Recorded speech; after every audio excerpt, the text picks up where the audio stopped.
para dar abertura a essa série, o que está acontecendo no Brasil, nós chamamos o nosso querido Gabriel de Santis Feltran.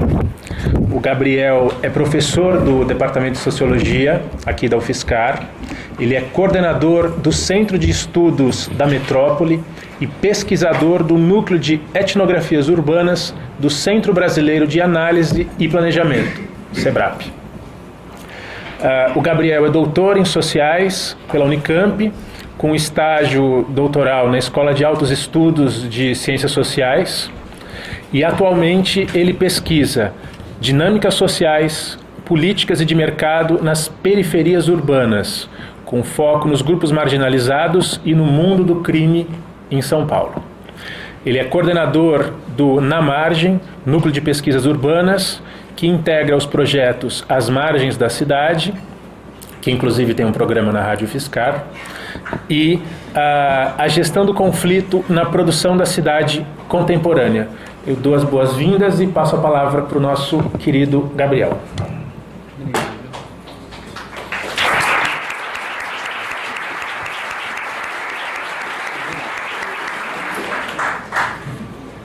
Gente, obrigado. Eu queria começar agradecendo muito a presença de todo mundo e o convite do Wilson, né? Como o Wilson falou, todo mundo me escuta aí no fundo, né? Tá tranquilo? Como o Wilson falou, o título que está acontecendo hoje é o título da série de debates, né? Não dessa fala, ou seja, não vou explicar o que está acontecendo hoje. Embora o que eu tenha tentado fazer aqui é organizar uma fala rápida para a gente ter tempo de debater, né? Que é essa a ideia, mas uma fala que tente trazer um pouco do que eu aprendi em pesquisa sobre a cena política brasileira, fazendo, né, o que eu combinei com o Wilson, que para a gente começar fazendo uma recuperação lá desde os anos 60 até agora, em linhas muito gerais, de como foi se conformando a cena política brasileira, para a partir dessa retomada, quando a gente chegar no momento contemporâneo, a gente abrir o debate para a discussão, tá? Ou seja, a ideia é, de fato, colocar alguns elementos de subsídio para o debate que a gente vai fazer juntos, né? Eu acho esse momento muito oportuno para a gente debater, né? É preciso debater e eu acho que é preciso se posicionar também, né? E esse posicionamento na universidade a gente só faz quando a gente de fato refletiu sobre o tema, sobre as questões que estão nos afligindo, né? E quando a gente tem elementos mesmo para ter uma análise mais substantiva, para ter um certo aprofundamento da discussão que nos permita um posicionamento com mais propriedade, né? Bom, eu quero dizer que essas coisas que eu vou dizer aqui são meio um compilado de uma parte das coisas que eu pesquisei na minha trajetória. Eu sou um pesquisador de campo e o meu trabalho, como o Wilson falou, né, sempre foi na periferia, nas periferias da cidade, né? E esse trabalho começou estudando movimento social, principalmente movimento de favela. E uma parte grande do meu trabalho foi recuperar a história dos movimentos de favela, a história a conformação um pouco da luta desses movimentos, né, o cenário dessa luta. E em seguida eu fiz um estudo também relativamente longo com muitos militantes que da época da ditadura, que eram jovens na época da ditadura e que seguiram sua militância até os anos 2000. Então, essas duas coisas estão publicadas, né? E então depois isso aí podia até circular se alguém se interessar. Mas é justamente essa trajetória da cena política, né? Dos condicionantes da cena política que me interessa. E aqui na UFSCar eu tive a oportunidade de oferecer um curso sobre movimentos sociais também, por 2 anos, tentando fazer também uma leitura do cenário contemporâneo, justamente em 2012 e 2013, né, que eram períodos de 2012, um período que não tinha nada, e 2013 logo em seguida das manifestações de junho, né. Então essas coisas que eu estou falando aqui eu queria deixar isso bem marcado, que são contribuições a partir de pesquisa, né? Não é uma, digamos, uma análise de conjuntura a partir de uma contribuição da pesquisa que eu vou tentar trazer para a gente começar a fazer análise de conjuntura juntos, tá bom? Antes ainda, só dizer que no meu modo de entender essas, claro, não só meu, né, numa tradição inteira de estudos, a cena política, o que eu estou chamando assim de cena política, ou de campo político, cenário de discussão da política, ele tem ao menos duas dimensões diferentes, tá? E isso eu vou me remeter a isso o tempo todo. Então, só para deixar isso mais claro do ponto de vista conceitual, assim, eu estou considerando que há uma dimensão chamada dimensão social propriamente dita, onde os grupos sociais, as classes, os grupos de interesse, etc., agem cotidianamente, e uma outra dimensão que é a dimensão pública da sociedade, tá? Onde esses grupos vão se mostrar, onde esses grupos vão aparecer e se colocar publicamente, tá? Ou seja, nesse cenário agora, a gente está vendo um monte de coisas que a gente nunca imaginou que existiam, né? Porque essas coisas estavam acontecendo no plano social ali, né? No plano concreto, cotidiano das relações entre os grupos, entre as pessoas e etc. E outra coisa é a conformação da cena pública, né? É a visibilidade desses atores todos, né? E uma coisa importante também para começar essa leitura um pouquinho mais histórica é conceber, né, considerar que esse mundo social não é um mundo homogêneo, muitíssimo pelo contrário, né? Ele é um mundo inteiro cheio de conflitos, tá? O mundo social, onde as coisas estão acontecendo, onde a vida social se desenrola, ele não é um espaço de consenso, ele é um espaço de muito conflito, né? De muita luta. E o que aparece publicamente, o que aparece no espaço público, o que aparece na cena política que todo mundo vê, nunca é a totalidade dos conflitos que estão compondo esse mundo social, tá? Ou seja, justamente nos atores de mediação entre os conflitos sociais e a cena pública, que eu acho que eu concentro a minha análise nesses últimos anos, e é nesse espaço de mediação que eu acho que a gente pode ir vendo como essa cena pública, essa cena política está se conformando, tá bom?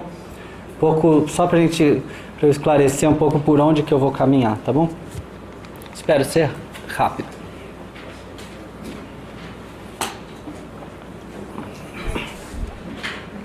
Vamos lá, então começando nos anos 60 e 70, né? Vou falar um pouco dessas duas décadas de modo muito geral, como se conformava esse cenário. Como a gente sabe, os anos 60 e 70 eram anos de ditadura militar, né? Ou seja, o cenário público alto, a visibilidade da cena política era uma cena fortemente autoritária, né? Não havia claro que tem sempre um jogo de cena, tal, mas era muito claro que o governo era militar e que a legitimação desse governo se fazia sempre com a presença de grupos internacionais que garantiam pela força, né, o regime, né? Ao mesmo tempo, no plano social, né, no plano da dinâmica social realmente existente, e eu vou sempre posicionar a minha observação nos grupos mais populares, né, nas classes trabalhadoras, nos grupos mais subalternos, porque é isso que eu estudei, né? Quer dizer, nos grupos populares, nesse período, havia muita movimentação política, né? Nos anos 60 menos, nos anos 70 progressivamente mais. E essa movimentação política nos grupos populares não se mostrava publicamente. Claro, né, os partidos não estavam liberados, as lutas eram clandestinas, certo? Ou seja, uma cena pública que se montava muito autoritária e uma forte e crescente mobilização política dos anos 60, passando até todos os anos 70 e chegando no final dos anos 70, pela primeira vez com uma eclosão de um monte de movimentos sociais, com as grandes greves do ABC, com a explosão do que foi chamado o movimento social nesse período, né? O movimento social popular. Como era formado esse mundo, como era em que bases se construíam esses movimentos sociais que vão eclodir na cena pública só lá em 79, 80. 78, 79 e 80, né? Como movimentos operários, como movimentos populares, etc. A bibliografia conta que são 3 as matrizes de mobilização desses sujeitos que vão aparecer publicamente lá em 79, mas que já desde os anos 60 estavam trabalhando, né? Então você tinha uma matriz, todas elas fazendo trabalho de base, hein? Todas elas fazendo trabalho de formiguinha junto a grupos populares. Eram 3 matrizes. Uma matriz católica, né, ligada à teologia da libertação, o catolicismo progressista,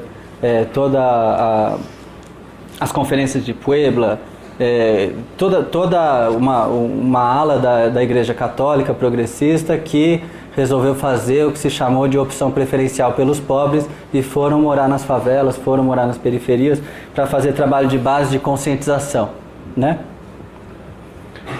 Para compreensão do cenário estrutural e tal. Segunda matriz, novo sindicalismo. Sindicalismo já não o sindicalismo getulista, um sindicalismo de base nas fábricas e o sindicalismo do fordismo brasileiro, né? É o sindicalismo que vai gerar figuras como o Lula, né? E a terceira matriz sempre foi o marxismo, né? Sempre foi o marxismo militante, sobretudo nucleado nas universidades e com suas ramificações militantes, tá bom? Ou seja, o que eu estou falando? Anos 60 e 70, muita ação de base junto aos grupos populares, intelectuais, católicos, sindicalistas, etc. Todo mundo fazendo conscientização, numa matriz em geral de esquerda marxista. E uma cena política que se mostrava absolutamente refratária a esses movimentos, né? E que tentava o máximo possível deixar esses movimentos longe do cenário público. Não deu, né? É justamente esse tipo de mobilização de base que vai minando a base de legitimação do regime militar, e o final dos anos 70 já é um momento em que os militares percebem que tem que fazer uma transição de regime, que eles já não tinham sustentação social para aquela cena política. Desse período, né, inicia-se a transição, como que é? Segura, lenta e gradual, né, para a democracia no Brasil, né? Claro que todos os grupos mais conservadores, o mundo social é cheio de conflitos, né? Esses grupos conservadores estavam ativos e ativamente construindo também essa transição de regime para não deixar isso na mão justamente dos grupos populares.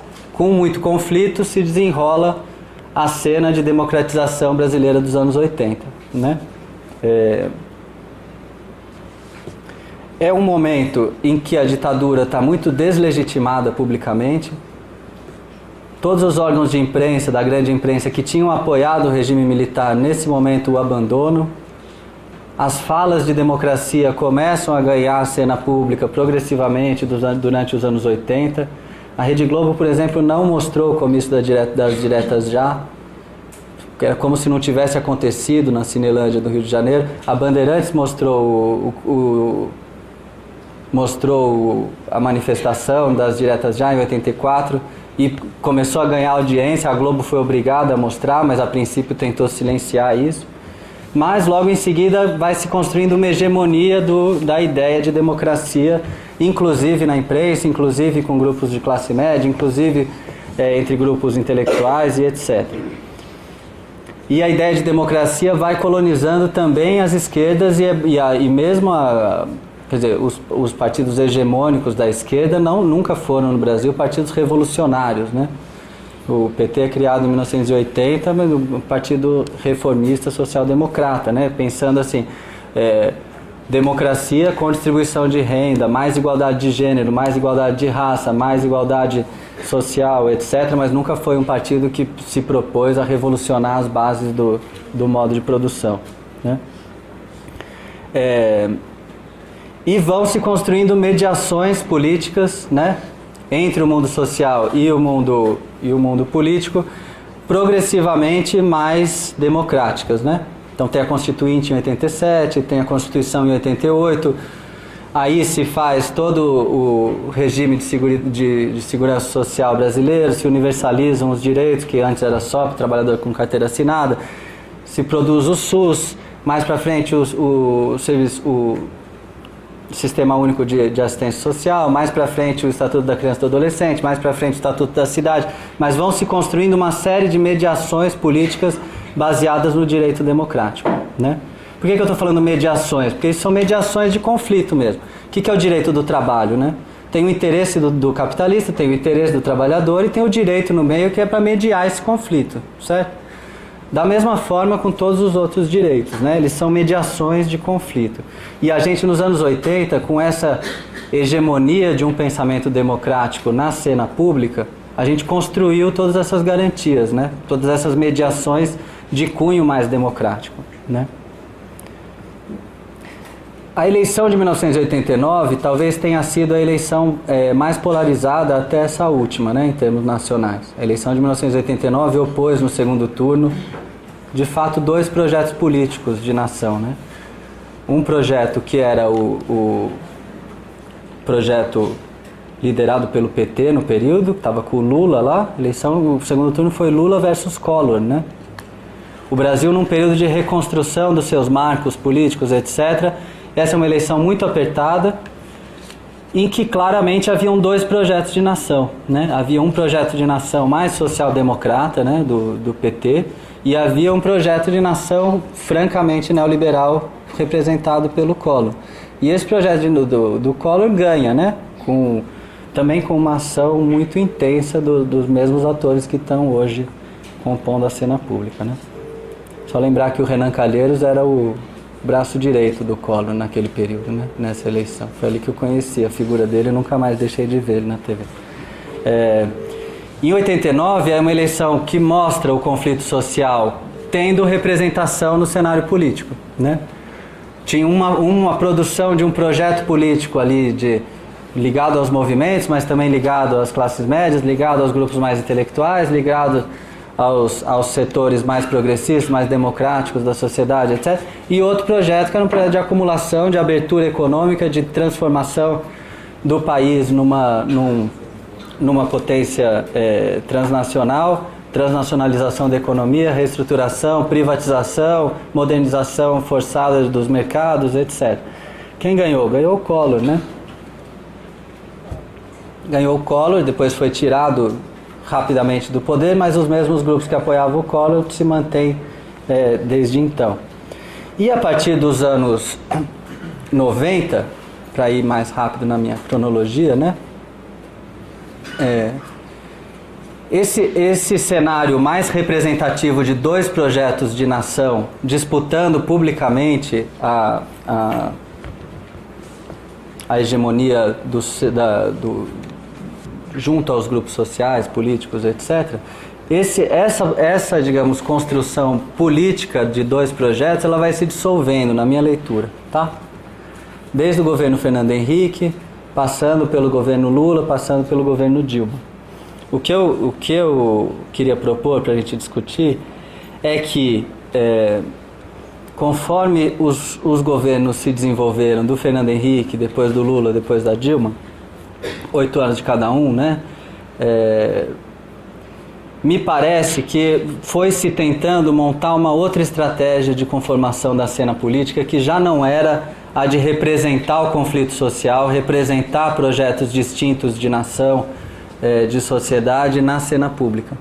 Me parece que foi se construindo justamente governos de grande coalizão, de coalizão muito ampla, muito mais centrados em governabilidade, em administrar o conflito social, do que propriamente em propor politicamente um projeto específico de nação. Por que eu estou falando isso? Porque desde o governo Fernando Henrique, que vinha de uma ala relativamente progressista do PSDB, as alianças que são feitas são com a extrema-direita, né? Com as alas mais conservadoras naquele período do PFL, né? E monta-se, portanto, um governo que vai da extrema-direita até o centro, né? E nos governos do PT, a partir de 2003, a coalizão é ainda mais ampla, né? Basta lembrar que Sarney e MST faziam parte do mesmo governo. Fizeram parte durante muitos anos do mesmo governo, né? E a estratégia de composição política desses governos foi uma estratégia muito pouco centrada num projeto ideológico de nação. Foi muito mais centrada num projeto de administração das possibilidades de crescimento e do conflito social. Então, acho que eu estou falando, por exemplo, no mundo das ruralidades, isso é muito evidente, né? A representação política do MST tinha um ministério, que é o Ministério do Desenvolvimento Agrário, mas a representação política do agronegócio tinha um ministério muito mais poderoso, que era o Ministério da Agricultura, né? Mas isso em todas as áreas, tá? Você tem o ministro da Economia com capital transnacional e você tem o secretário de Economia Solidária juntando todo o pessoal da Economia Solidária. Depois você tem que, veja, se a gente pensar assim, em termos de projeto político, eles são projetos opostos, né? Mas em termos de composição de governo, de coalizão, faz sentido, né? E a gente tem um tipo de presidencialismo de coalizão, né? Tem um partido dominando, jogando para frente a coalizão, e embaixo um monte de partidos que vão ganhando ministérios, né? Então você tem em todas as áreas, né? No meio ambiente é a mesma coisa, né? Você tem um grupo Sarney Filho e outro grupo que é desmatar a Amazônia para fazer soja, para plantar soja, e tem um outro grupo dos ambientalistas mobilizados, etc., todo mundo compondo o governo, cada um com o seu quinhão, certo? Se pensar habitação, a mesma coisa. Minha Casa Minha Vida talvez seja o exemplo mais claro disso. As mega incorporadoras têm financiamento do FGTS, financiamento da Caixa, financiamento... E na base a população que vai comprar também tem financiamento da Caixa. Você põe todo mundo no mesmo projeto, né? Você desarma, de certa forma, o conflito social, mas mais do que isso, você desarma a representatividade da cena política. Você desarma isso, esse é o argumento, né? Esses governos, a gente tem há mais de 20 anos um processo de desarmar o sistema representativo dos interesses sociais, na minha leitura, tá? Se na eleição Lula-Collor a gente tinha interesses muito explícitos de um lado e interesses muito explícitos do outro, e eles tinham representação pública, as últimas eleições, por exemplo, quem era de esquerda votava no PT por ideologia, né? Você tem isso caindo, e a gente vai tendo uma polarização cada vez mais retórica e cada vez menos substantiva em termos de representação dos interesses sociais. Tá? Na minha leitura, tá? Está aberto para o debate. O que vai acontecer a partir daí, na minha interpretação? A gente vai tendo uma crescente burocratização e uma crescente tecnificação da política e uma crescente moralização da política. Tá? Então a política deixa de ser explicitamente um jogo de representação de interesses, de aparição pública do conflito social, e ela vai virando um espaço de organização, de administração dos problemas da vida, né? Só que os grupos sociais precisam de representação, né? Precisam de representação. E o que acontece nos anos 2000, na minha leitura, é que essa representação se desloca da cena política para outros lugares, né? E ela vai se deslocar muito para a cena religiosa, muito para a cena econômica, mas não propriamente para a cena política. E como a gente cresceu muito economicamente nos anos 2000, a gente não crescia como cresceu nos anos 2000, não distribuía renda como distribuiu nos anos 2000 desde os anos 60, né? Como isso aconteceu, a gente teve capacidade de segurar o conflito social pela mediação do dinheiro mesmo. A pessoa não estava satisfeita com o país, mas ela estava ganhando mais, estava conseguindo comprar as coisas, estava segurando um pouco Então, se você falar assim, não, ó, você gosta dos governantes, era lá embaixo, entendeu? Você fala, ó, você se sente representado por esses caras? Lá embaixo. Mas como que está a vida? Não, a vida está melhorando. Consegui comprar um carro, consegui comprar uma casa, etc. Então, você segura um pouco o conflito social, né? Agora, 2013, para mim, em junho, foi a manifestação mais clara de que esse sistema de representação social estava esvaziado. Na medida em que todo mundo vai para a rua, direita, esquerda, todo mundo sem cada um com o seu cartazinho, sem nenhum programa de ação que assim, esse espaço público representa a gente nessa intenção que a gente tem para transformar o país, para construir um projeto de nação, né? E de 2013 para cá, o que acontece? Com isso eu termino, para a gente poder debater. Mediações políticas altamente conservadoras começam a ocupar o espaço público, né? Porque não tem vazio na política, né? Se os grupos mais democráticos, etc., foram subalternizados e depois foram desanimando do que estava os representando, e muitos de nós que nos consideramos de esquerda, etc., fomos vendo que os governos já não estavam tão na linha que a gente queria, fomos largando esse espaço, outros grupos foram ocupando. Então eu sinto que a ideia de democracia caiu fortemente, a ideia do direito mediando o conflito social foi derrotada nesses últimos anos, né? E precisa ser recuperado na minha leitura.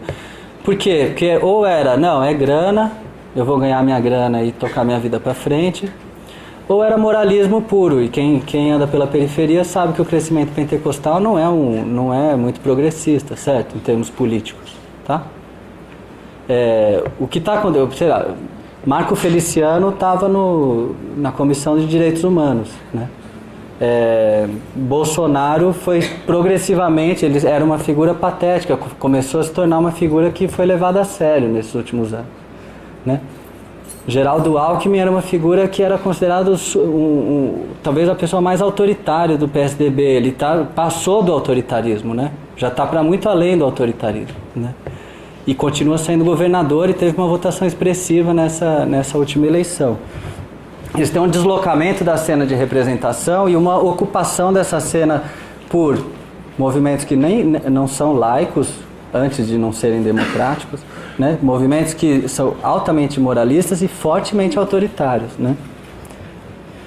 Que atores aparecem com muita força na mediação política agora? Imprensa, que em tese é despolitizada, mas age como imprensa política e age como bloqueio da controvérsia o tempo inteiro, do contraditório o tempo inteiro, né? E polícia, isso é o que mais me preocupa, né? As polícias cada vez mais autônomas, né?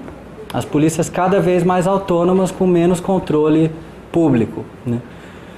O Estado de São Paulo, a Jaque está aqui, conhece muito melhor que eu, né? Mas o Estado de São Paulo tem mais de 130 mil policiais só militares, mais de 30 mil civis. Eu pergunto para vocês, você acha que o governador consegue mandar nessa tropa?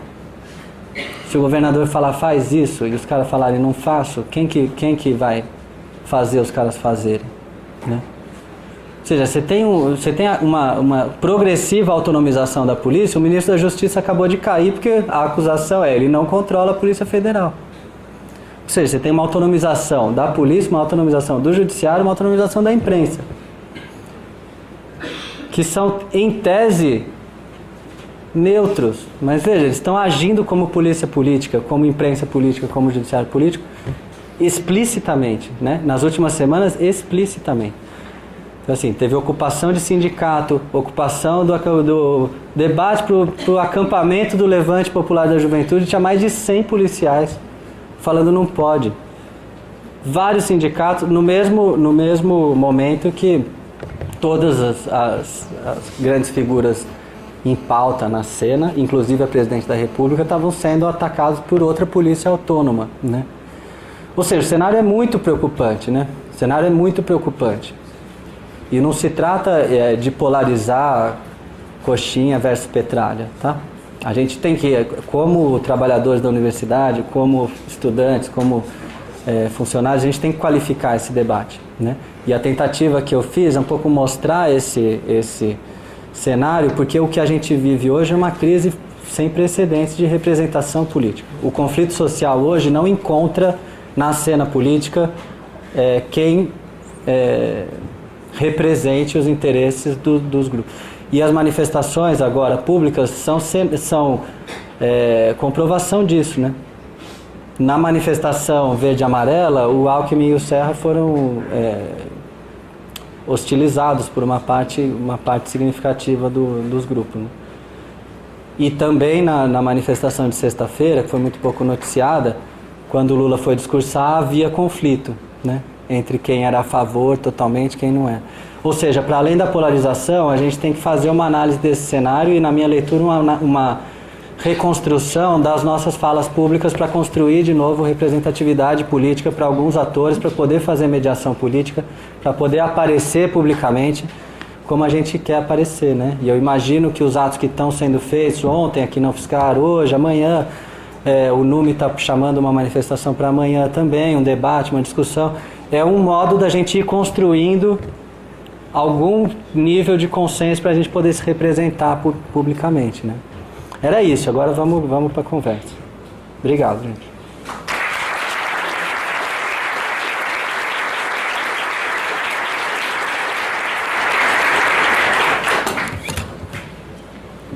Obrigado, Gabriel. A dinâmica é assim, vocês levantam a mão, a gente tem alguns microfones aí na mesa, e aí eu só pediria... Só uma folha, mano. Claro. Eu só pediria para que vocês se identificassem, para a gente ter o registro na gravação, tá bom? Quem começa?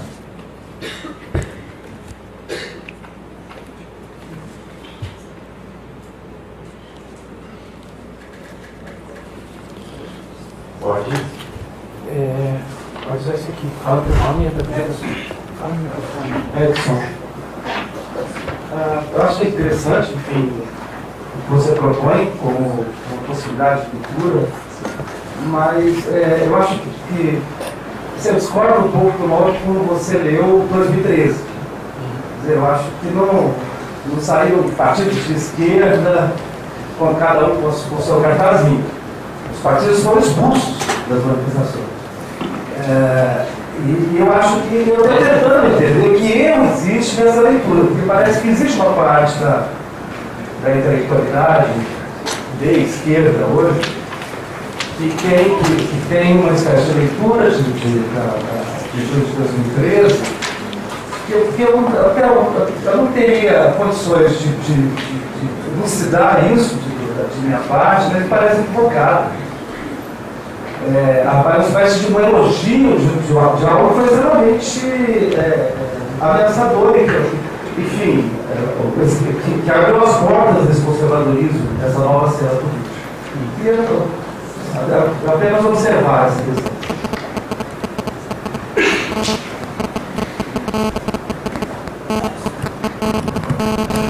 Como que a gente faz assim já? Não, estou de acordo. Quer dizer, o fato dos partidos serem expulsos da manifestação, para mim, é a manifestação mais evidente de que as pessoas tinham interesses ali que não estavam representados nos partidos. É exatamente isso que eu estou dizendo. Quer dizer, você tinha uma manifestação pública de um monte de gente sem pertencimento, sem descontente, cada um com seu cartazinho, e que não encontravam um programa político coerente de ação, né? Porque uma coisa, eu não sei quem viveu os anos 80, sabe que existia uma espécie de programa político para você ser de esquerda. Você, para ser uma pessoa de esquerda, era ser uma pessoa que queria igualdade racial, que queria igualdade de gênero, que queria respeito ao que se chamava de movimento gay nos anos 80. Uma pessoa que era contra o casamento formal. A gente tinha da vida privada até a vida pública uma série de elementos que faziam sentido, né? Isso tinha um programa de representação e tinha deputados que defendiam essas pautas, né? Isso que para mim é assim, os interesses sociais organizados num modo de representação pública. Em 2013 não tinha isso. Você tinha na mesma fileira da manifestação uma galera contra aborto, uma galera católica, uma galera não sei o quê, não sei, e o cara pode ser a favor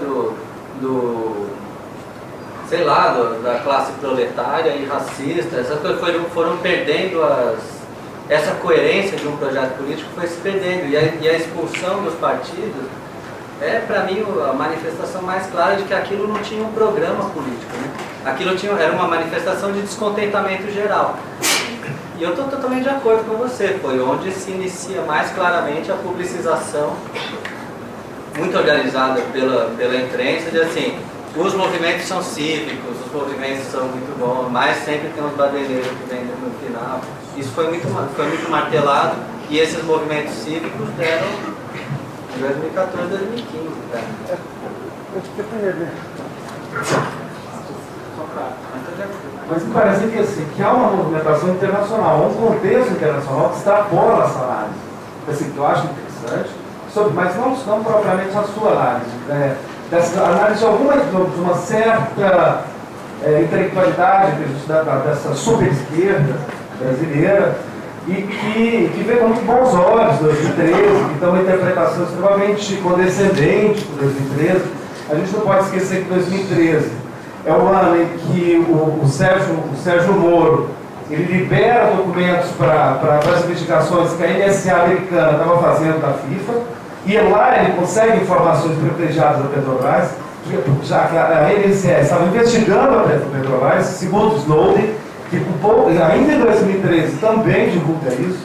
Quer dizer, então existe um contexto, uma configuração que eu acho que extrapola um pouco um certo viés de análise que parece que está dominando a cena.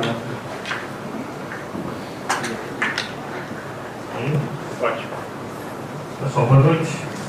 Meu nome é Tony, eu sou funcionário da universidade um pouquinho tempo, 37 anos. Essa aparência jovial que me engana. Mas primeiro eu queria saudar, né, o debate. Eu participo do movimento político sindical da universidade desde que aqui cheguei em 78. Então peguei um pouquinho o final da ditadura aí, né? Aqui nessa universidade, o governo militar não nomeava os reitores.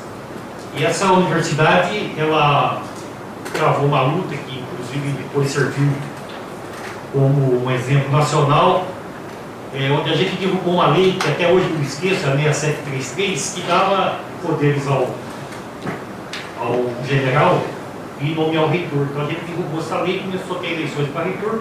Isso faz parte então do que o professor coloca, que eram esses ventos da democracia que tinha na universidade e que se estendeu inclusive ao meu time, o Corinthians. Vocês talvez não saibam que a democracia corintiana já era um pouco dos reflexos desse movimento, né? Então, assim, foi anos muito difíceis, né? Particularmente nessa briga pela democracia aqui na universidade, a gente fazia as mobilizações aqui, conjuntas, docentes, técnicos e alunos, e o exército estava aqui fora. Eu era bastante menino, inclusive não posso negar que tremia quando passava ali, porque tinha inclusive o regimento de Araraquara do exército que estava na porta da universidade. Eram uns anos terríveis, né? Mas eu só fiz essa pequena colocação um pouco dentro da sua abordagem. De fato, tive, não sei se a felicidade ou a infelicidade de viver um pouquinho no final da ditadura, né?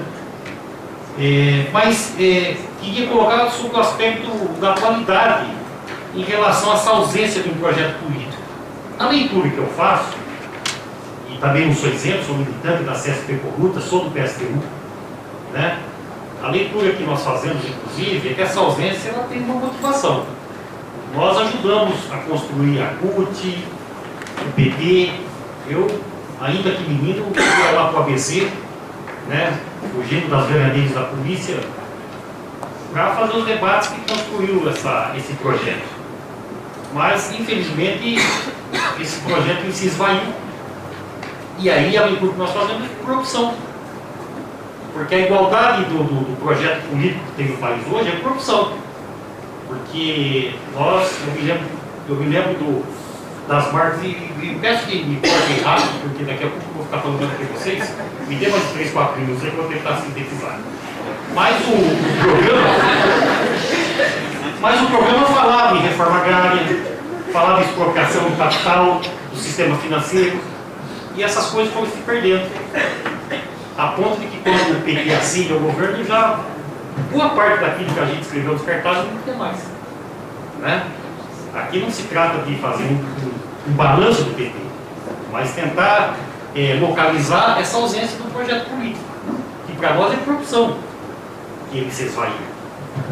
Numa tentativa de aliança, numa tentativa de governar, numa aliança que que cabe inclusive Sarney, Collor, Maluf, uma série desses outros que hoje inclusive são os protagonistas do que se chama de golpe hoje, né? Ah, tem um golpe no país, mas que golpe é esse? Né? Militar que não é. Porque inclusive tem declarações dos militares dizendo que eles não são mais atores dessa cena. Então tem um golpe sim da direita, e que passa inclusive pela não imparcialidade do judiciário, essa coisa horrorosa que o Moro faz, né? Inclusive pela divulgação do vídeo, essa coisa absurda. Então, nós achamos que é isso, quer dizer, esse é o problema que nós enfrentamos hoje. E o governo acaba de dar uma sinalização muito ruim para nós, porque ontem ele anunciou um pacote, inclusive para sinalizar para esses setores que ele fez acordo, que ele ainda é capaz de aplicar o projeto neoliberal, que virou do Collor. Não muda nada. E faz um pacote, inclusive, que vai nos atingir fortemente, particularmente aos funcionários e professores, quer dizer, todo o conjunto, mas a nós, inclusive, não contratação, congelamento de salário, demissão, ainda que se diga o que é por opção, né, que a gente chama de demissão voluntária, mas vai chegar um momento que ela vai deixar de ser voluntária, porque a crise da Europa fez com que, independente de opção, os trabalhadores, particularmente da Grécia, perderam seus empregos. Redução, inclusive, de salário. Então nós achamos que esse é o grande problema que nós enfrentamos hoje. Né? E a leitura que nós fazemos não é de golpe. Eu quero tomar a cena desse debate, mas eu acho que é importante, porque é o que a gente ouve a todo momento. É o golpe, é o golpe, é o golpe. Quem está fazendo esse golpe? Na minha leitura, inclusive, acabamos de ser golpeados ontem com mais um projeto para sinalizar para a burguesia que aqui nós vamos continuar fazendo um ajuste fiscal, aqui nós vamos continuar deteriorando o que é público. Isso para mim, mais do que lamentável, é triste. Porque, bem ou mal, eu passei no meio dos canhões aqui fora dessa universidade por esse projeto que hoje se foi.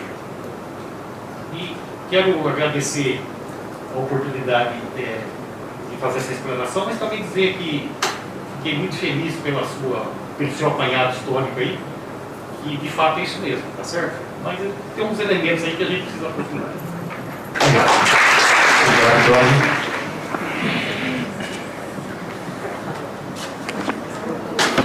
Tá, no debate de filosofia. Bom, obrigado pela tua fala. Eu achei muito rápida, né, super densa, mas muito esclarecedora, dá umas boas, para mim pelo menos, né, de como fazer essa reconstrução histórica do que aconteceu de 60 para cá. Eu queria só forçar um pouco você mais a falar sobre a circunstância, né, já que ela que de certo modo motivou o evento, né? Que é o seguinte, assim, dando um pouco traço à bola o que você falou, desenvolvendo o que você falou, aí você me disse se eu estou desenvolvendo direito ou não. Que é, bom, se há um enfraquecimento ou uma perda da representatividade do sistema político, ou enfim, né, nessa dimensão da política, essa que elabora o direito, ela deixou de fazer licença de mediação, ela perdeu a representatividade, perdeu a capacidade de levar a essa cena tanto o lado do capital quanto o lado do trabalho. Se a partir do Fernando Cardoso, que veio depois, foi só a expansão dessa que se chamou de presidência de coalição, né? Desse grande acordo que no governo Lula incluiu mais do que estava incluído no Fernando Cardoso, se portanto isso só foi se radicalizando a ponto de explodir um conjunto de manifestações um pouco desorganizadas e caóticas, porque não tem por onde canalizar suas diferentes demandas, e esse caos de manifestação só exprime, se eu estou entendendo pela tua fala, né? O fato de que a representação política não mais os representantes estivessem recalcados, reprimidos, etc. Então a minha pergunta é, diante dessa leitura do que está acontecendo, o que está acontecendo agora? Por que eu não poderia concluir? Bom, então por que eu não concluo como o rapaz concluiu? Não está acontecendo nada, golpe nenhum, ele conclui assim. Eu sou completamente contra essa leitura, acho absurda, exagerada e e pouco nuançada. Então, por que a gente toma esse... eu posso, no limite, dizer o seguinte, a partir da tua leitura, ver se eu não estou forçando muito errado. É só uma direção. O Bird, a diretoria da empresa, está sendo substituída por outra diretoria. No limite é só isso. Estou trocando alguns diretores por outros. Porque é só uma briga pelo poder puro e simples, né? É só para ocupar o lugar lá da chefia, da assinatura do mando e mais nada, não tem mais política aí. Então, se eu levo essa leitura, se eu continuo essa leitura, eu me pergunto, então por que lutar? O que está acontecendo? Está acontecendo uma coisa real ou é puramente jogo de cena, uma disputa sem conteúdo, sem nenhuma substantividade, nada de real? Não tem projetos mais em oposição, é um projeto só para que se expandir. Então não tem por que lutar. Não adianta. Eu te pergunto, forçando um pouco uma outra direção, né? Será mesmo que essa... Primeiro, se eu concluir direito, né? Mas se eu concluir direito, será mesmo que é isso? Né? São dois pseudo-projetos que estão discutindo. Né? Será que, por exemplo, não há uma diferença? Bom, não vou usar o termo radical, porque radical é um pouco radical demais. Vamos dizer, por exemplo, em torno dos fundos públicos, não há uma diferença entre uma perspectiva e outra perspectiva com relação aos fundos públicos? O que nós podemos imaginar que o Aécio Neves faria se ele tivesse eleito presidente? Qual que é a posição majoritária, tanto dos tucanos quanto da mídia, com relação, por exemplo, para pegar o nosso caso, com relação às universidades? Eles sempre foram, continuaram sendo e são agora contra a expansão das universidades. Isso não é segredo para ninguém, a mídia pode esconder, eles podem falar de um jeito diferente, pelo jeito tucanês de falar, mas é isso. É isso. Quer dizer, a gente vai sofrer um corte. Então, só para dar um exemplo de como talvez se possa qualificar essas diferenças minimamente, porque, do contrário, a gente pode concluir, não tem diferença nenhuma, é um board sendo trocado por outro, diretor X do diretor Y, e a gente está sempre aqui nessa esfera sem representatividade, e lá entre eles, eles estão discutindo lá quem é que vai ocupar o lugar do chefe. Então, a minha pergunta eu queria que você explorasse um pouco isso, o que está acontecendo agora? Né? É só jogo de cena ou tem algo real acontecendo? Obrigado e obrigado pela tua fala. Doni, não vou comentar muito porque você fez um comentário, né? Mas eu acho,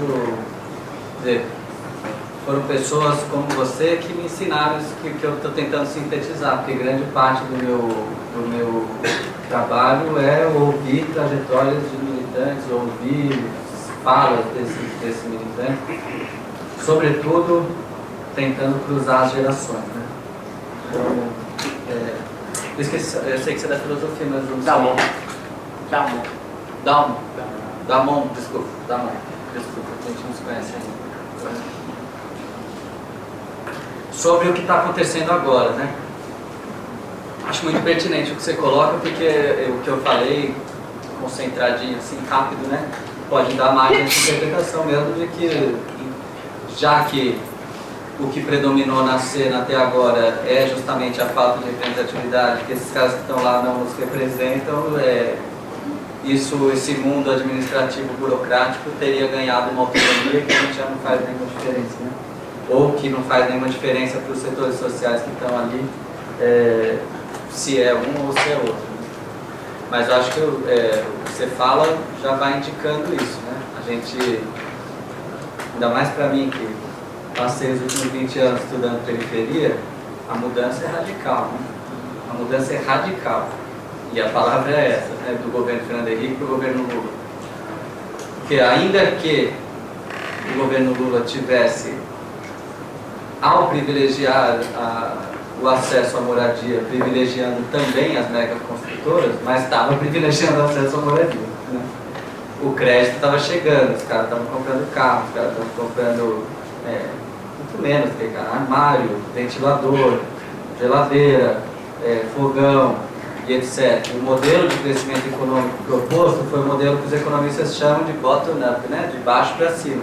Eu vou aumentar bastante a capacidade de consumo na base para movimentar a economia inteira, né? Muito diferente do modelo Delfim da ditadura, que é eu vou fazer o bolo primeiro crescer para depois distribuir, ou do modelo Fernando Henrique, que é favorecer os grandes grupos empresariais, né? Ou seja, o mundo popular mudou radicalmente, mesmo num cenário político que não armava a cena do conflito social representada publicamente. A minha leitura é que, do lado mais otimista do lado da esquerda, é que falando assim, não, a gente fazendo os pobres melhorarem de vida, melhorar a escolaridade, melhorar a renda, melhorar o salário mínimo, melhorar o consumo, etc., esses caras vão chegar a ocupar mais a cena pública, né? E a cena mais pessimista é assim, não, a gente precisava crescer a economia para algum lado e tinha um mercado consumidor gigantesco nos setores populares que a gente expande para eles e faz girar, né? Sendo como for, o fato é que mudou, né? Esse seria um auditório branco em 80, né? Em 90. E a expansão da universidade pública, que é muito menor do que a privada, veja, essa contradição que a gente está vendo, mas a expansão da universidade pública e a democratização da universidade pública é gigantesca nesse período. Eu estudava numa universidade branca, 100% branca, 100% branca. E a gente tem hoje 50% dos alunos aqui, né, entrando em curação afirmativa, em inteiro de ensino público e tal. A gente tem modificações muito substantivas. A minha leitura é para inverter um pouco a lógica, né, da sua provocação, e é dizer, ao contrário, né, a gente tem tem uns setores sociais muito diferentes e com uma condição gigantesca de fazer a nossa voz se vocalizar publicamente, né, mas para isso a gente vai ter que construir essas mediações, né? E eu vejo o nosso cenário, assim, estruturalmente, o nosso cenário parecido com os anos 70. Do tipo, a gente tem um governo muito autoritário, canais muito fechados de representação política, mas uma ebulição muito forte de ideias, de movimentações, de práticas sociais ligadas à sexualidade, ligadas a gênero, ligadas à raça, ligadas a comportamento político, ligadas à mesma estruturação da vida mais prosaica, cotidiana, né? Que hoje me surpreende, né? Eu tenho 40 anos e muitas vezes eu falo, nossa, isso não acontecia, né? Ou seja, no plano privado, no mundo social, na dinâmica, eu acho que está fervendo, né? Eu vejo entre os estudantes, as questões estão pulsando, né? E a vontade de participar, a vontade de... Agora, eu tenho quase certeza que a nossa cena institucional política não permite vazão para essas pulsões aí mais da base, né?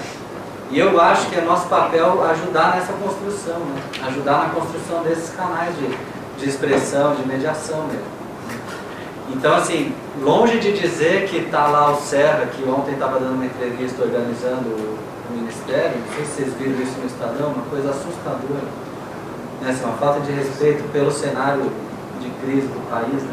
Estava dando uma entrevista dizendo o que o Michel, que é amiguinho dele, tem que fazer quando assumir a presidência, que o cenário é muito provável, então o Michel tem que ser contra a reeleição, o Michel tem que assumir uma posição, chamar o PSDB está à disposição para assumir ministérios, etc. E tal. Não sei se vocês leram essa entrevista, é de um descaramento inacreditável, né, do que a gente está, do momento que o Brasil está vivendo.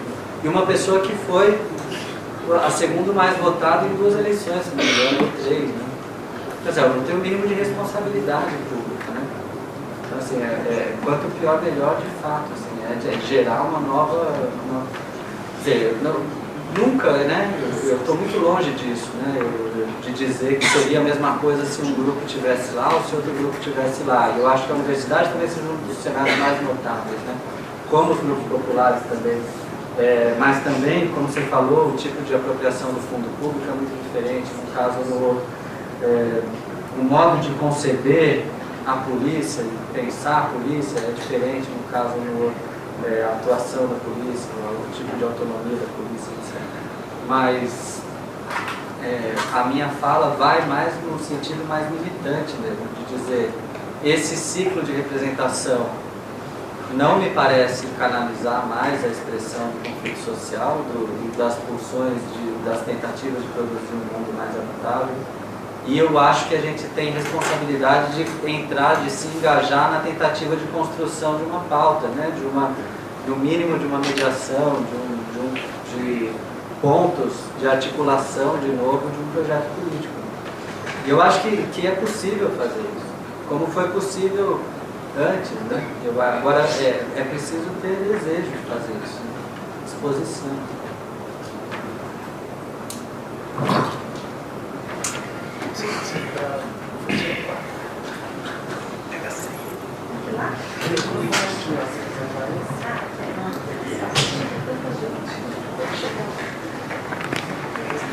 Boa noite. Obrigada, Gabriel. Eu queria pegar o seu último... Seu nome?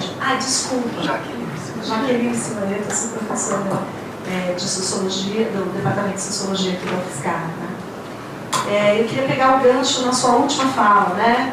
Será que tem disposição? Precisa ter disposição. Olha esse auditório, entendeu? Todo mundo, quando viu aquela frase, o que está acontecendo no país hoje, veio aqui, certo? Não veio para se perguntar o que é que será que está acontecendo no Brasil hoje. Todo mundo veio aqui para dizer o que é que eu posso fazer, né, para frear, e talvez eu acho que o que nós estamos padecendo hoje é de ter tido uma reação muito tardia, né, a determinados movimentos que a gente está vendo há bastante tempo, né? Então a questão é pouco enfrentada, você mesmo disse, alguém aqui falou, né, em 2013, essa construção, né, de uma grande investigação nas mãos de um só juiz, enfim, isso já foi na base, né, já saiu errado. Nós demoramos muito tempo para conseguir perceber o traço autoritário que existe por trás desse tipo de investigação, né? Só para dar um exemplo, quando o Sérgio Moro diz a minha referência à Operação Mãos Limpas, a Operação Mãos Limpas não estava na mão de um juiz. Ao contrário, estava na mão de um corpo de juízes, eles chegaram a ter até juízes sem rosto, certo? Que era para manter uma dupla relação né, primeiro, proteger a identidade dos próprios juízes, mas também tirá-los, certo? Dessa possibilidade de eles estarem intervindo na política diretamente. Mesmo assim, apesar de todos os cuidados que eles tomaram com a Operação Mãos Limpas, que em absoluto estão sendo tomados aqui no Brasil, né? Mesmo assim, eles destruíram a última possibilidade de representação política, né, do período anterior que existia, e surgiu no lugar, né, do combate à corrupção, certo? Em cima daquelas trevas, daquelas ruínas que apareceram no combate da máfia, uma figura que não tem nada de mafiosa nem de corrupta, #SQM, né? Que é o Berlusconi, que é, né, um mafioso, certo? Corrupto, certo? Que surgiu e que emergiu dessa fonte, né? Eu acho que nós estamos caminhando nessa direção ainda mais rapidamente do que aconteceu na Itália, né? E porque certos cuidados, inclusive, que foram tomados, né, no processo de investigação de criminalização da política na Itália não estão sendo tomados aqui no lugar, né? Então hoje o que me preocupa muito uma das notícias que eu li hoje no site do Guedes, que para mim foi uma das mais impactantes, né? A gente está contando 5 pessoas, eu não sei porque essas contagens estão muito rápidas, né? A gente acorda, o cenário é 1, a gente vai deitar e a gente já está defasado, né? Mas hoje de manhã, antes de entrar na aula, eram 5 mulheres que já tinham sido atacadas por estarem com crianças vestindo vermelho. Ou as mulheres vestidas de vermelho carregando crianças, ou as crianças vestindo roupa vermelha. E a gente sabe, né, que na simbologia popular a gente veste as crianças de vermelho por um motivo, né? Por causa de uma olhada e tal, tem uma... né, tipo, muitas crianças saem na rua vestidas de vermelho, né? Muitas mães vão levar os seus bebês vestidos de vermelho, isso não tem a ver com opção política, né? Isso não é uma simbologia política. Então eu só quero, assim, pontuar, né, a gravidade daquilo que a gente está vivendo. Eu acho que a gente não está vivendo simplesmente uma troca de elites, né? Não é disso que se trata, substituição de elites, né? O que a gente está vivendo é a desconstrução daquilo que foi construído, né, como democracia eleitoral, que tem todos um monte de problemas que tem, né?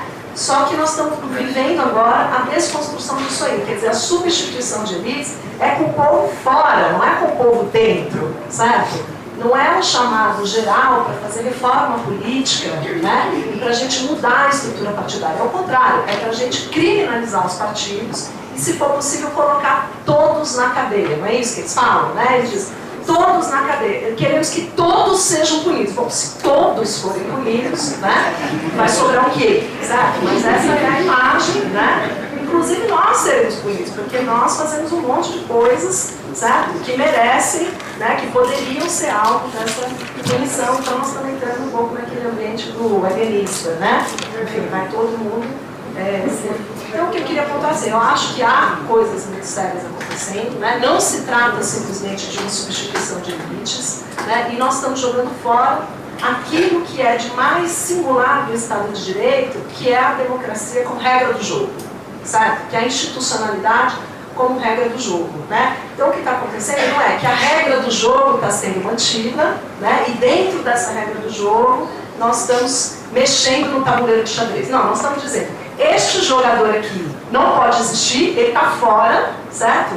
E nós vamos reservar um sistema político a quem é, né, de fato, né, a quem ele deve pertencer de fato, esquecendo, né, a nossa experiência democrática, onde a legalidade cumprir o papel, né? E não é uma legalidade de elite, como você mesmo estudou e mostrou nas suas pesquisas, é uma legalidade que foi construída de baixo para cima, certo? E é isso que está sendo desconstruído, isso foi desconstruído. No questionamento do ECA, né, do Estatuto da Criança e do Adolescente, isso foi desconstruído no ano passado com a reforma da terceirização, né, com a legislação que PEC da terceirização, isso vem sendo desconstruído, certo? E a gente parece que não estava prestando atenção, né, na importância e no acúmulo que aquilo vinha ganhando, né, dessa desconstrução. Então, eu acho que a gente precisa sim pensar nas alternativas, né? Eu acho que, como você disse, tem as condições, nós estamos aqui, mas na cabeça de todo mundo por onde vamos seguir, o que vamos fazer. E, infelizmente, não ter essa resposta é muito angustiante.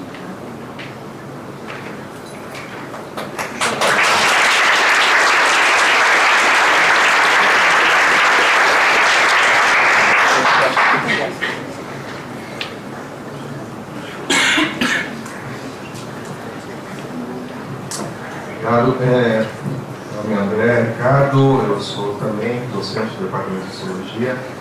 Em primeiro lugar, eu quero parabenizar o Wilson pela iniciativa, o Gabriel pela exposição. E queria dizer que, desde que esse governo foi eleito, desde o início, a sua vitória já foi contestada, já foi dito pelo PSDB, por grupos reunidos em torno do PSDB, que esse governo não tinha legitimidade e não poderia prosseguir. Ou seja, o impeachment, chamado impeachment, está sendo dito desde o início, certo? Desde o resultado eleitoral, essa que é a verdade. E isso vem aumentando. Isso vem aumentando e a gente chegou a esse ponto agora, né? E aí eu quero, eu respeito bastante o Tony, a sua trajetória, o seu relato aqui, né, a sua exposição. Acho que é importante, né, a gente ter esse tipo de relato e as críticas ao PT, elas são importantes, certo? Tudo o que aconteceu até aqui. Mas o que está efetivamente, e aí a gente ouve inclusive dizer o seguinte: o golpe é só quando ocorre, quando é se dado de modo violento. Caso contrário, não é golpe, né? E a gente viu o que ocorreu aqui no Paraguai, nosso vizinho, né? Agora em 2012, e foi algo sem violência. Tem muito da violência. E nós, Honduras também há pouco tempo, tá certo?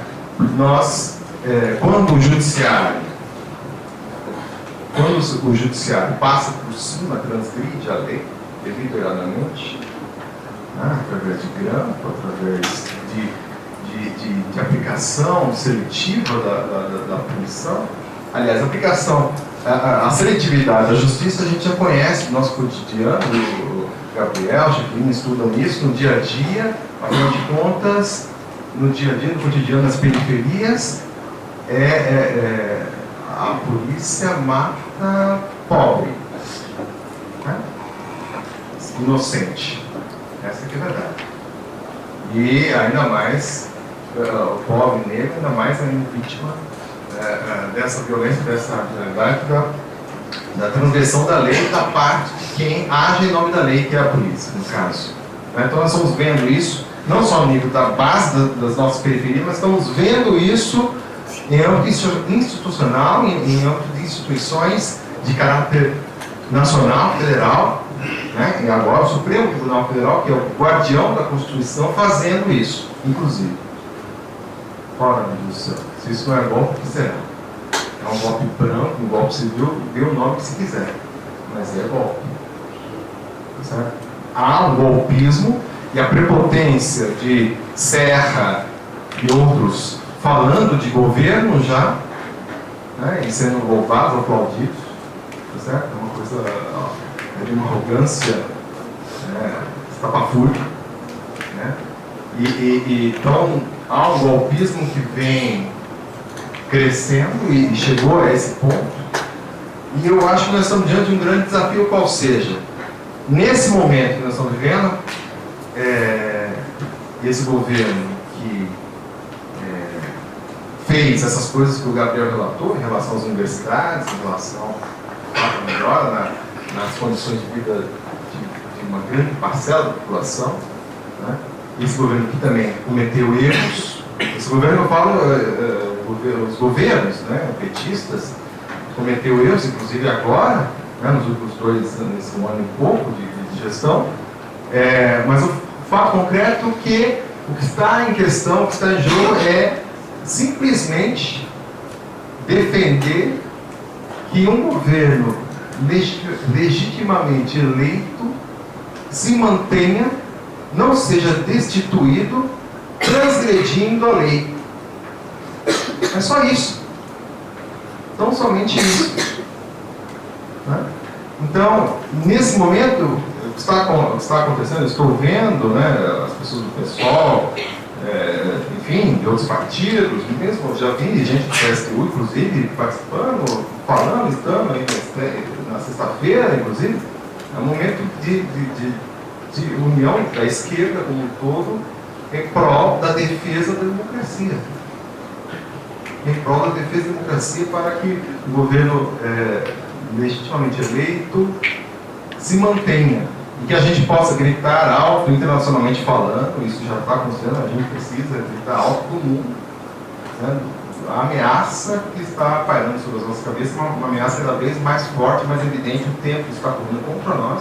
Então, acho que nós já começamos a fazer algo sim. Hoje, foi feito ontem em Palquinho, haverá amanhã no Teatro Felicano Fernandes, às 5 horas da tarde, o Gabriel estará lá também. Enfim, acho que nós... E é isso.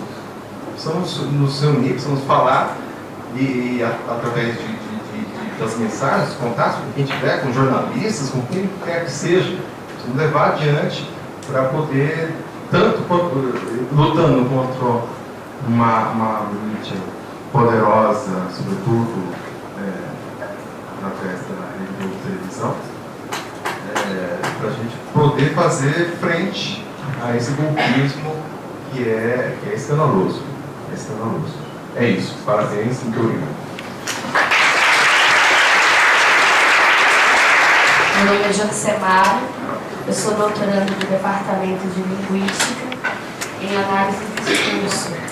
Ainda há pouco nós estávamos ali reunidos na pracinha do DR, junto com alguns professores, alguns funcionários, alguns discentes, fazendo uma espécie de esquenta, acho que alguns daqui estavam lá, para tentar verificar de que forma a gente pode se mobilizar. Eu acho que a fala do professor e da professora caminha justamente naquilo na praticidade que a gente precisa tomar a partir de agora. Então, no palquinho ontem foi criado uma espécie de tentativa de criação, na verdade, do comitê em que os professores, inclusive a primeira professora que falou, está participando, para a gente mobilizar materialmente isso que a gente está discutindo nesses espaços fechados e colocá-lo em espaços abertos. Então, quem quiser, quem realmente se ver nesse discurso que está sendo colocado aqui, foi debatido ontem, vai ser debatido amanhã, a gente realmente está convocando para participar, não só lá na página e divulgar e tudo mais, fazer circular isso aí, mas também de a gente se mobilizar com colegas do jornalismo, em que medida a gente pode fazer uma movimentação ocupando as nossas ruas, porque infelizmente, como eu falei lá no palquinho, a IPTV, quando soube que o palco ia ter uma manifestação em forma de debate aqui na UFSCar, procurou as meninas para tentar fazer uma entrevista. Quando foi dito que era só um debate, que era só, pra não querendo desmenorizar a coisa, mas para eles era só um debate, que não ia ter partidarismo ali, no sentido de PT, no sentido dessa mobilização extremamente partidária, eles não quiseram mais fazer entrevista. Isso só nos mostra que nós temos um caminho muito difícil, o tempo está realmente contra nós. Eu também concordo com o professor, o golpe, para mim, ele está instalado, ele só não está legalmente legitimado, mas ele já está instalado. A PUC ontem sofreu uma agressão, fazendo uma reunião como nós estamos aqui hoje, e a polícia militar chegou lá colocando bomba neles. Isso não nos impede, por exemplo, vocês já imaginaram agora a polícia militar chegando aqui, tacando bomba na gente, tacando bala, dizendo assim, ei, vocês não podem fazer isso que vocês estão fazendo. Então as coisas realmente, as práticas que estão se instalando são práticas golpistas, são práticas que tiram os nossos direitos e que, de fato, infelizmente, a gente levou muito tempo para acordar. Mas eu ainda acredito que a gente não acordou tarde, que a gente ainda pode ir. A gente ainda pode lutar e a gente ainda pode lutar contra isso que está se instalando. E uma forma de a gente lutar é ocupar os espaços, não só da universidade, mas o espaço da cidade, o espaço da mídia. Se não abrir espaço na mídia aberta, mas a mídia social, a gente fazer circular e realmente lutar pelo direito que a gente levou muito tempo para conquistar. Muita gente morreu, muita gente foi torturada para que hoje a gente pudesse estar aqui dentro de uma reitoria, um espaço onde não se tinha espaço para estudantes, para falar sobre isso, e a gente está aqui ocupando esse espaço. Então, só reiterando, essa página, eu passei uma lista ainda há pouco, eu posso passar aqui. Quem quiser assina o seu nome para receber os e-mails, para receber as movimentações, para dar as sugestões, para o quanto antes, não só nessa semana, mas na próxima, a gente possa estar se mobilizando em outros espaços fora daqui da universidade, mas também dentro. Basicamente isso. E obrigada pela sua fala.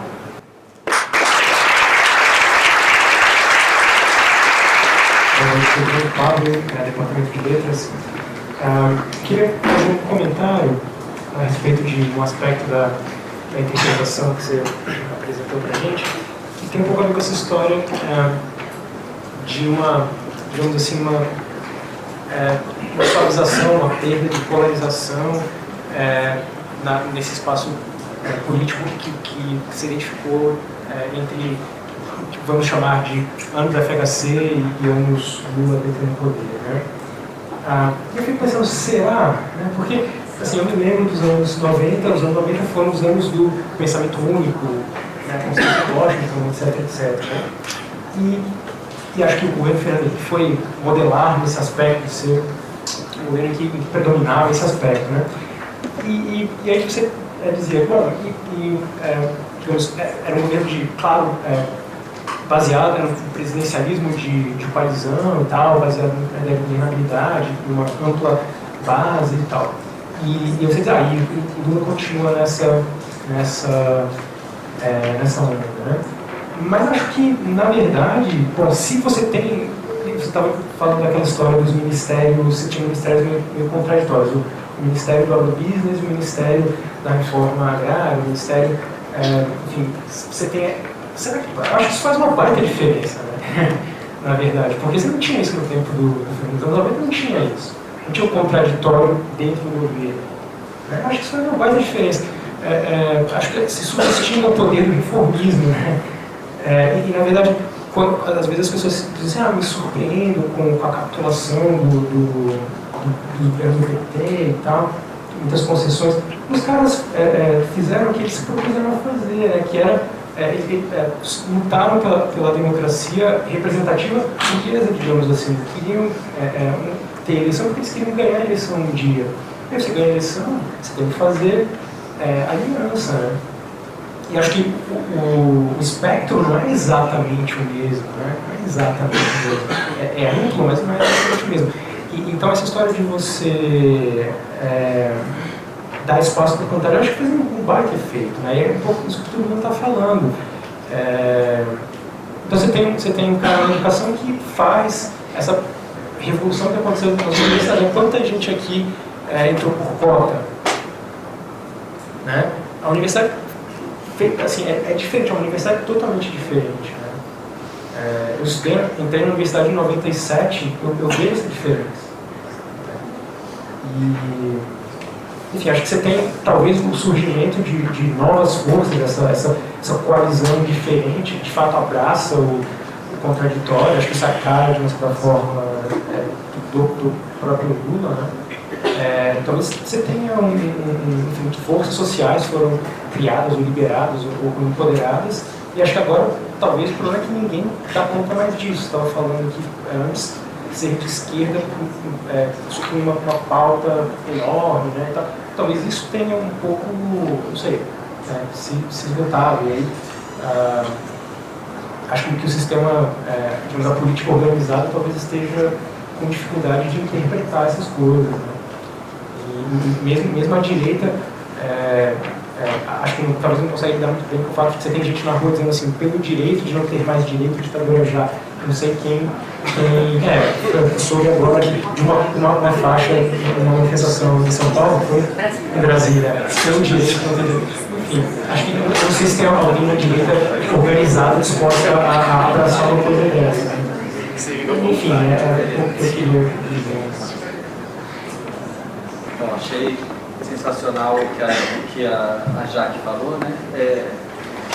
Eu resgataria a dimensão, como você chamou, o traço autoritário que surge desses movimentos de corrupção, né? Que em tese seriam pelo bem, pela justiça e etc. Inclusive, as mãos limpas tem essa mesma característica, eu acho super bem resgatado, né? Eu acho que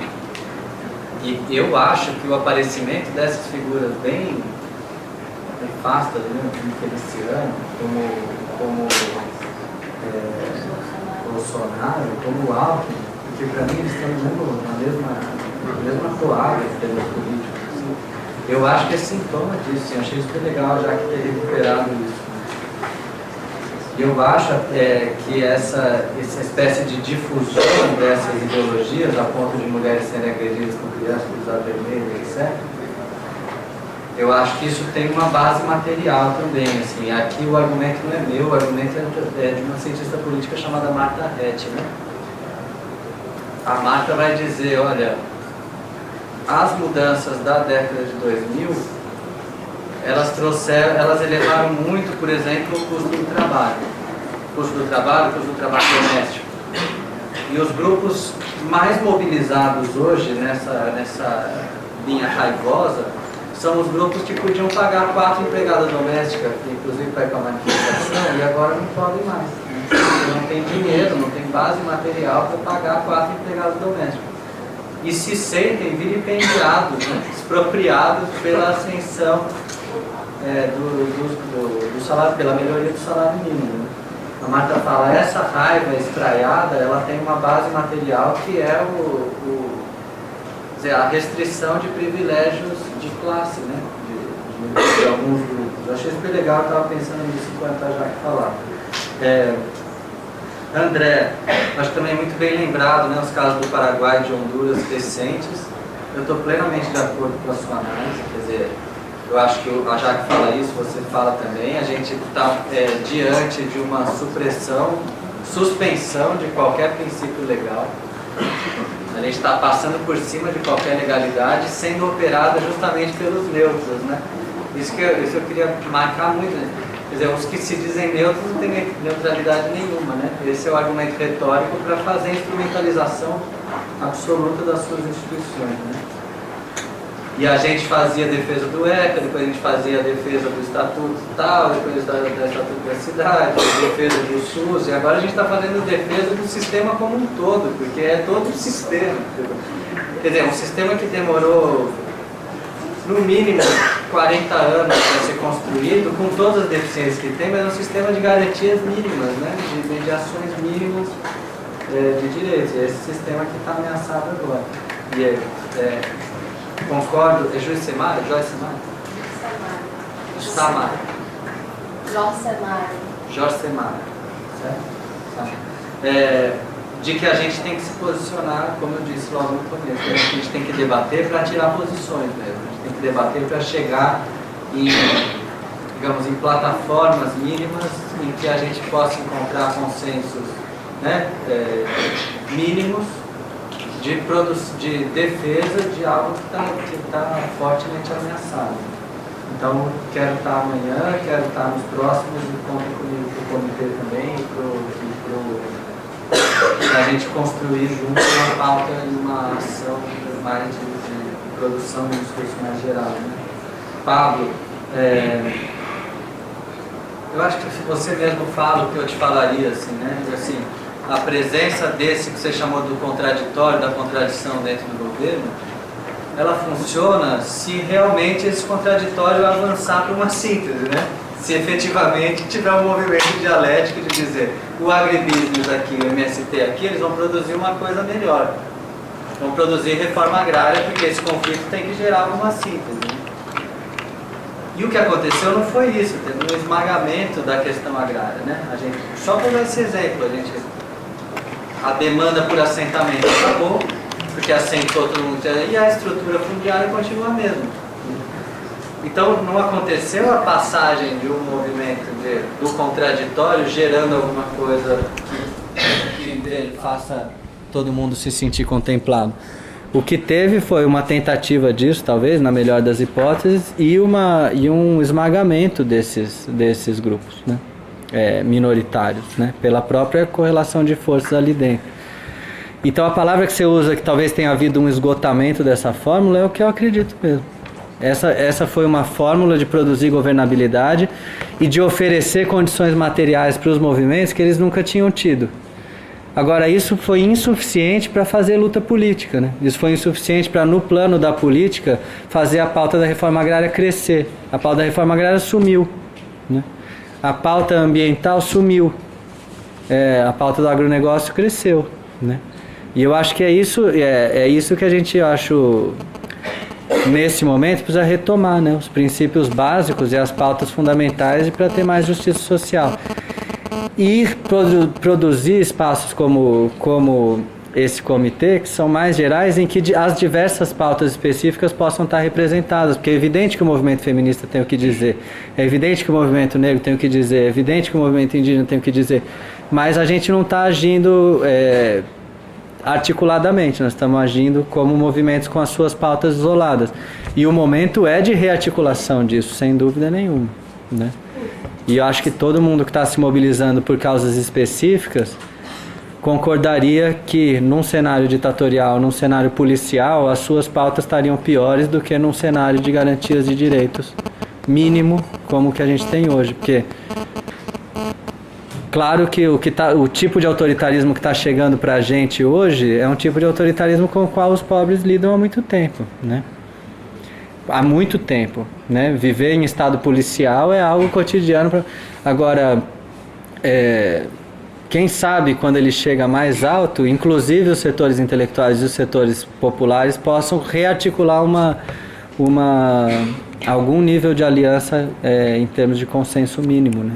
Porque a gente está precisando desse tipo de articulação agora, né? Mas muito legais os comentários, obrigado. Boa noite, pessoal.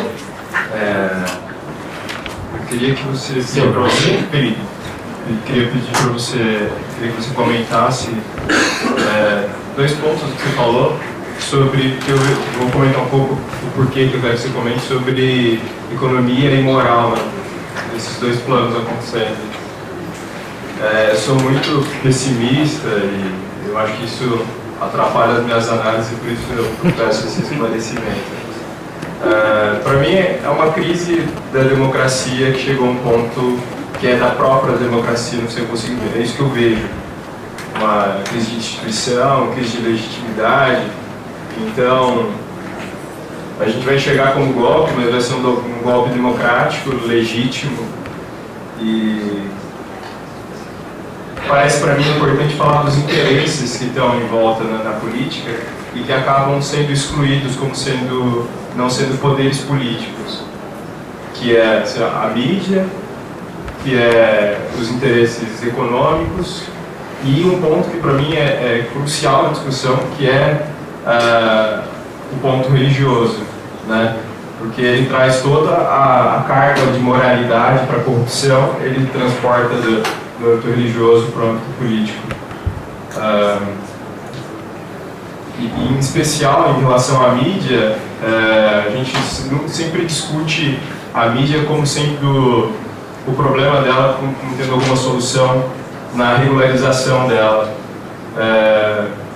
Eu não vejo assim, eu queria que você comentasse o que você pensa sobre isso, porque para mim é uma certa desregularização da mídia que poderia trazer algum benefício. Desregularização, eu quero dizer com quem que pode ter concessão de midiática hoje. Ninguém pode ter concessão midiática hoje, só as pessoas que já têm esse tipo de coisa. Muito interessante que quem esteja nos chamando para esse debate seja a Coordenadoria de Cultura e o Departamento de Letras, que, se a gente parar para pensar, são órgãos institucionais da universidade, que é institucional ao governo. Então o governo está nos chamando para debater o que está acontecendo no Brasil dentro de uma universidade que tem uma representação classista, que é o sindicato, que, antes de ir para cá, olhei no site, as últimas notícias datam de 2015. Então eu fico muito feliz de poder debater. Muito triste que não seja uma representação da classe trabalhadora que dentro da universidade mobilize os trabalhadores e os estudantes da universidade para esse debate. Tá? Obrigado por ser essa chama que clama aí por algumas respostas. E obrigado, Gabriel, pela sua fala, realmente brilhante. E se a gente parte da ideia de que o governo Lula foi uma tragédia e que o governo Dilma é de uma inabilidade política e econômica gigantesca, ponto. As críticas ocorrem. Eu faço parte desse coro, eu acho o governo extremamente neoliberal, macroeconomicamente falando, etc. e tal. Mas se isso é o meu ponto de partida, avancemos. Como enfrentar esses dilemas? Como construir, então, unidade para, dentro da crítica construtiva, enfrentar ajuste fiscal, recolocar as pautas num ambiente democrático. Agora, se eu parto da ideia de que existe vazamento seletivo, polícia seletiva nas ruas, né? Para uns é porrada, para outros é selfie. Se existe julgamentos seletivos, eu não posso partir da ideia que as minhas pautas no ambiente democrático vão encontrar democraticamente respaldo.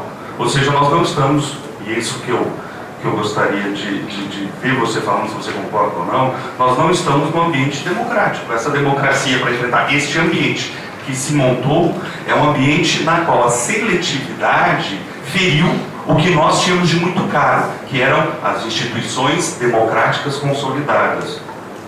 O Supremo nos dá aula de seletividade, a polícia nos dá aula de seletividade, a imprensa, isso daí é adianta nem falar, né? É seletiva por princípio. Então, como retomar a pauta democrática nesse ambiente, fazendo coro com o colega que falou antes? Os intelectuais do final dos anos 80, início dos anos 90, muitos deles que saíram de partidos sociais-democratas para partidos mais endireitados, diziam que a coisa estava bela, porque em vez de lutar a partir do princípio da luta de classes, agora era lutar pela consolidação democrática. E isso sim encerrava uma longa trajetória tortuosa do nosso processo de constituição de nação. Não funcionou. As instituições não são consolidadas, porque pode rolar impeachment. Pelo que nós, em grande medida, estamos chamando de golpe. E que, como o colega bem disse, vai ser encarado por mais da metade dessa população como um golpe legítimo ou democraticamente feito. E essa é a provocação. Não funcionou. Substituição da ideia da luta de classes pela ideia da consolidação do ambiente de instituições verdadeiramente democráticas. 2016 nos mostra isso. Como avançar? É uma análise ou é só mais uma leitura interessante? Teu nome, não, desculpa. Alexandre, foi mal.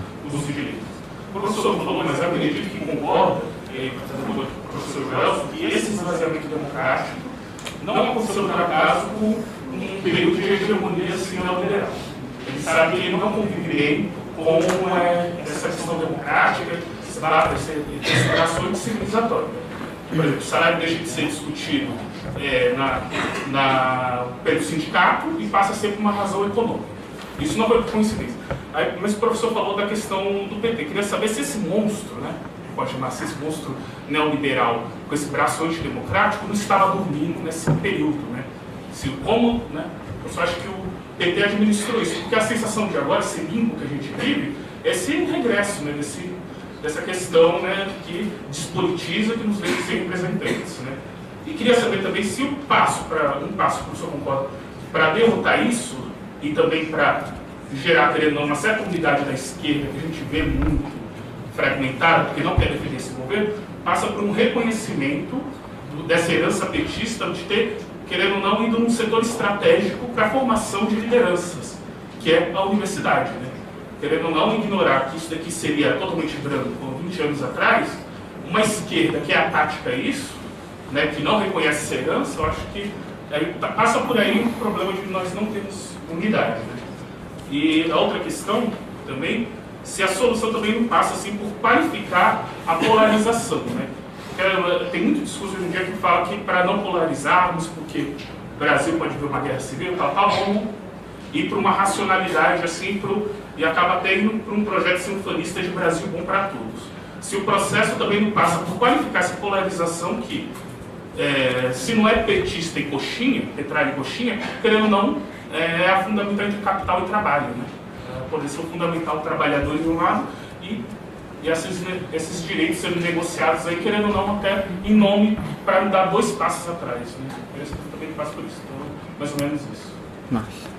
Tem um rapaz lá também. Estamos na hora do bis agora, o último. Chegou o microfone.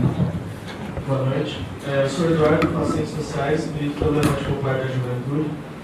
Minha fala vai mais um encontro de mobilização mesmo, principalmente direcionado aos jovens, de que se esse é o momento em que a direita toma as ruas, um lugar historicamente né, pautado pela esquerda, lugar que a gente sempre ocupou, busca de direitos e tal. Se esse é o momento em que a direita vai a esse lugar, que a esquerda também vai em dobro, a gente possa consolidar a maior mobilização e conseguir construir mais luta. Né?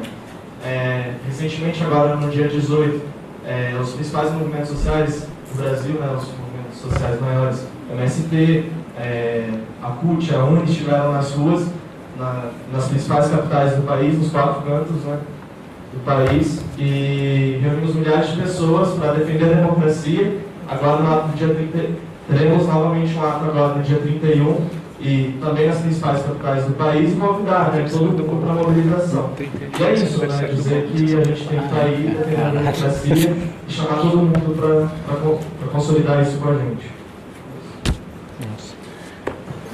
Bom, rapidamente, acho que estamos já para encerrar, né?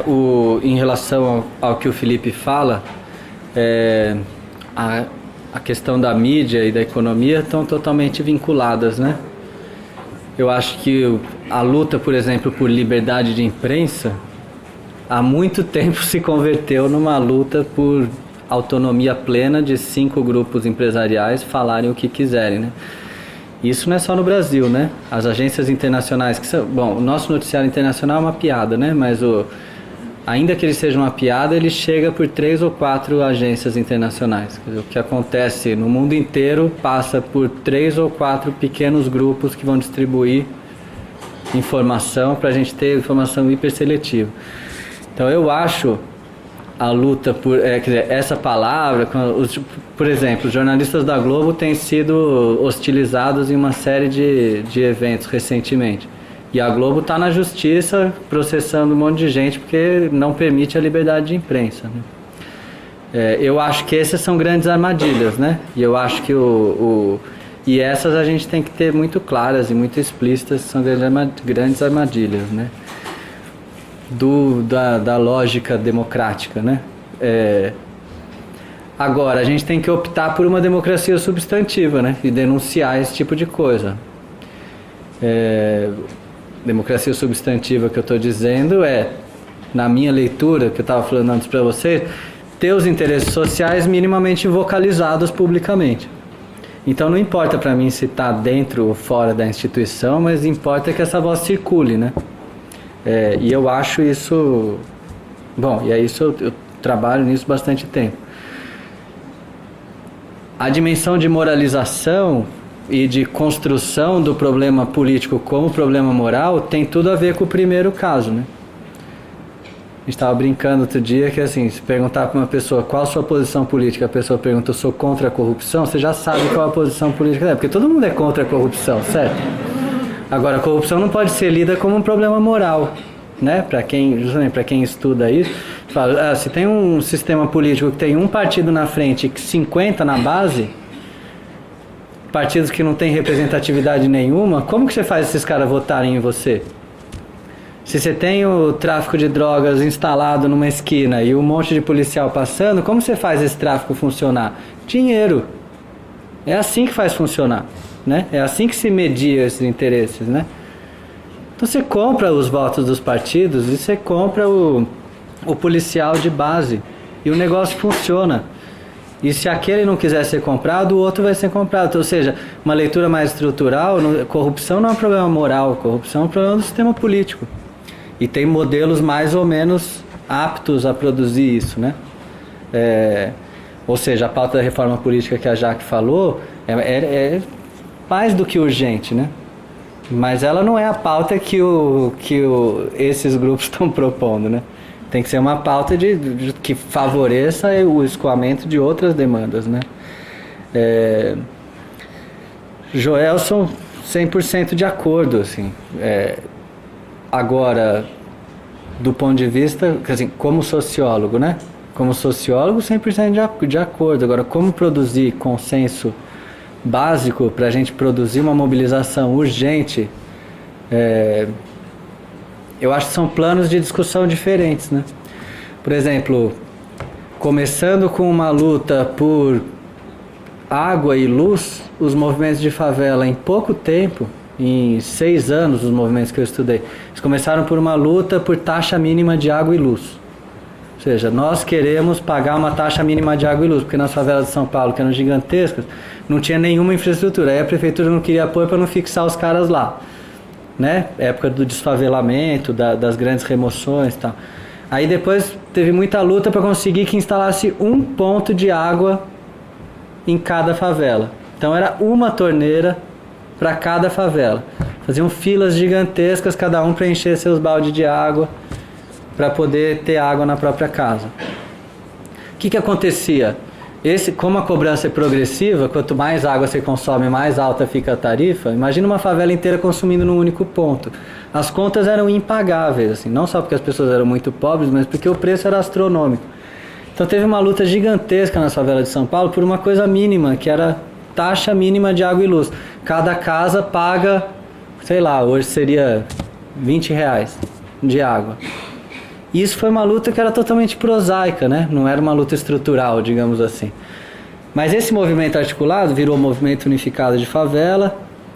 Em 6 anos exatamente, que esse movimento era de 83, 84, em 6 anos esses caras estavam discutindo concessão do direito real de uso da terra para todas as favelas de São Paulo. Que infelizmente não passou, mas não passou por pouco. Que era a concessão do direito real de uso, ou seja, não é propriedade da terra para mim. É direito real de uso que eu posso passar para o meu filho, etc., mas é coletivo, contra a propriedade privada da terra. E eles estavam discutindo isso 6 anos depois, né? Passando de uma luta totalmente prosaica para uma articulação que disse, não, eu não quero propriedade privada da terra para mim. Eu quero que nosso grupo social aqui possa viver em paz e não ser removido pela prefeitura. Mas aí já era uma luta estrutural no sentido de, né, teórico, né? Uma luta que rompia com o ideal mais caro ao mundo capitalista, que é o da propriedade privada, né? Ou seja, eu acho que as lutas podem ser progressivas, desde que essas lutas tenham efetivamente consciência, né, clareza do momento que elas ocupam, né? E o nosso momento é muito urgente, né? E eu acho que o nosso momento é de encontrar de fato pautas mínimas que façam, né, com que também, como você, estou muito feliz de estar num momento como esse, em que a gente tem a representação partidária, representação de movimentos, representação estudantil, representação docente, etc., mas não é representação formal, institucionalizada, mas que cada um de nós possa falar pelos nossos grupos, né? Movimento negro, movimento feminista, etc., etc., né? Então eu acho que o momento é de rearticular minimamente uma articulação, mas que, claro, pensando, né, em atingir pontos mais estruturais da luta, né? Alexandre, né, eu acho que o monstro neoliberal estava se gestando mais do que dormindo, né? Justamente por aquilo que eu disse. Eu acho que a gente estava com o nosso poder de compra melhor, com a inflação lá embaixo, com o consumo subindo, o consumo está em alta, né? Como manda o sistema. E eu acho que a gente se acomodou por isso, né? Eu acho que a gente se acomodou por isso. Se acomodou porque a gente tinha, digamos, condições materiais melhorando. Só que essas condições materiais melhorando estavam produzindo um problema político que eclode mais recentemente, né? E a ideia de qualificar essa polarização eu acho muito importante, de fato. Acho que a ideia é essa mesmo, ou seja, não fazer retóricas, sabe, coisas tão absurdas que circulam, né? Bolívia vai ajudar o Brasil, sabe essas coisas? Eu falei, ontem eu recebi um vídeo de uma tia falando que estava muito preocupada porque a Dilma se articularia com o Evo Morales e talvez até com Cuba para fazer. Eu fiquei pensando, eu falei, imagina o Estado boliviano, cara. É isso. Imagina se o Estado boliviano tem condição de ajudar o Brasil numa situação dessa, né?